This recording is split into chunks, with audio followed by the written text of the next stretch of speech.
You are not a good person. You are just afraid as hell. Your kindness and generosity do not come from strengths. It comes from your weaknesses. They say no one likes good people, but let's be honest. It's not goodness that people dislike. It's the lack of character. See, we are drawn to character. We are drawn to that individuality. We are drawn to that raw, unapologetic self. When you erase your essence just to appease a Jane or a John, you become a void. You vanish.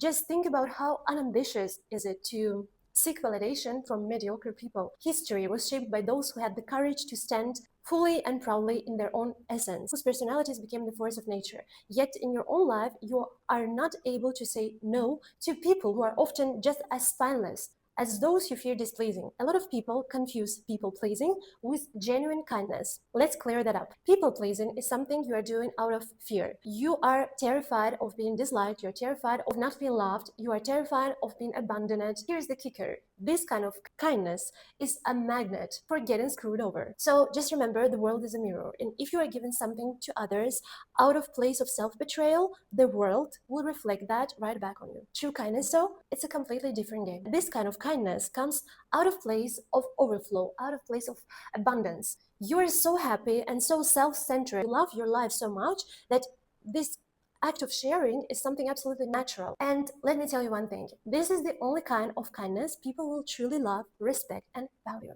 Hello guys, my name is Anis and welcome to my channel. So, you have to learn to prioritize yourself. Your interests come first. Only then can you be truly generous. You can't share something out of an empty cup. Please, never, under any circumstances, flip that order. Independence and strength must always come before ethics. Most people hide behind a mask of morality just to disguise their own fears. Of course, it's far easier to claim you're being ethical than to take responsibility for your own weaknesses. And let's address the elephant in the room. You aren't being a good person. You are just being cowardly. Your kindness isn't a virtue born from strengths. Your kindness is rooted in your fears. It's just a byproduct of your fear. So it's not your love for humanity. You aren't acting out of love. You're acting just out of your fear. You have to learn to be very honest with yourself. Please face the truth. Who is in your life just because you are such a convenient person? And who is in your life because they love you? I see that many people mistake the inability to set boundaries for goodness. Why? Because many people say, don't be a nice girl, don't be a good girl, because goodness is associated with inability of setting boundaries. But goodness is a virtue, and there is no virtue in a fear. There is no virtue in being so afraid of rejection that you betray yourself just to be acceptable. Somewhere along the way, being a good person, being a nice person started to mean easy to control, easy to please, easy to use. But true virtue, true goodness is a strength. It's someone who can be loving and warm without being weak and without betraying themselves. Because this kind of kindness comes from overflow, comes from a place of abundance. When you're so in love with your life that you just get orgasm from your life, that's the place where you truly can be kind, and this kindness is high quality. A lot of people think that we are living in an epidemic of narcissism. And let's get one thing straight. Most people aren't narcissists. What we are witnessing is just cheap imitation.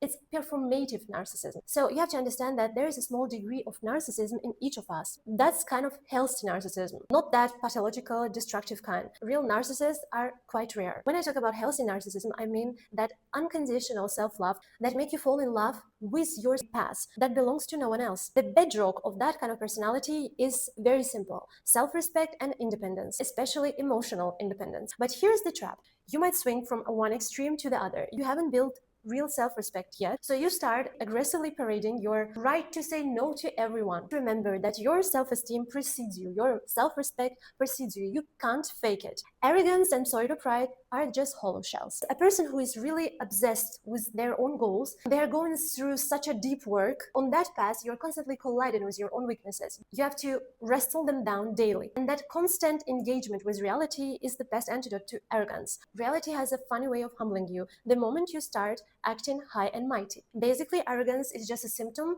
of a person who just refuses to make that deep hard work on themselves. Keep an eye on the people who spend the whole day foaming at the mouth about protecting their boundaries. The irony, these are the people who have the most fragile boundaries. When you see someone aggressively flaunting their superiority. They're just slapping the band-aid over the void where their self-esteem should be. As a rule, the quality someone is desperately trying to show you is exactly the quality they're missing inside. Learn to be like a cat, very sweet and affectionate, but with the claws when the situation requires it. Let's get to the practice.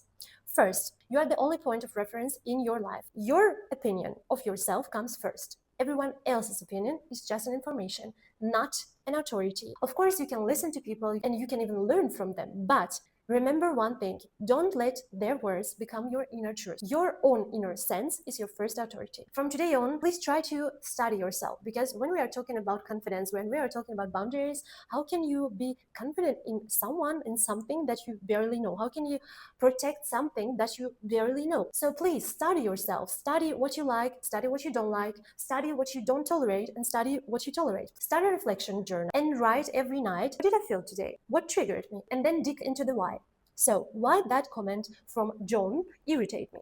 Why did I tense up before entering that room? So you cannot set boundaries around a territory you barely know. Your only correct reaction to a boundary violation is to state what is wrong, briefly, clearly, once, and without emotional explosion. Because an emotional explosion often reveals that you are very dependent on other people's reactions. You still need them to understand you, to validate you, to admit that you are right. But when you are calm, clear, and precise, this shows that you have inner authority, and that's extremely sexy, because real strength is the ability to choose yourself calmly, without drama. Third, please respect your negative emotions. Every emotion is an information. In the context of boundaries, every negative emotion shows that the line has been crossed. And of course, if you set boundaries very fast, clear, and precise, your self-esteem becomes stronger. When you don't do that, your self-esteem drops, and other people's perception of you drops automatically, because people feel your inner relationship with yourself. You cannot fake it. People feel whether you stand by yourself or you have abandoned yourself just to be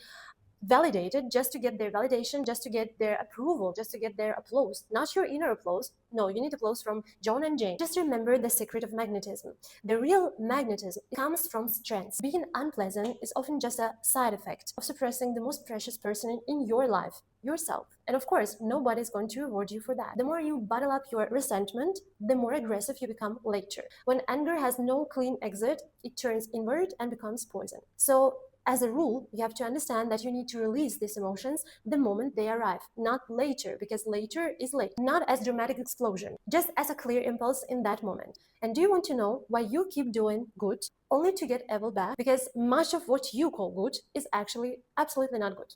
It's just self-betrayal dressed up as kindness. So you are not doing good from love. You are doing this because you are feared of being alone. You are terrified of being abandoned. You are given so no one leaves. But when you do good things from a place of self-love, self-respect, and most importantly, strength, the entire energy changes.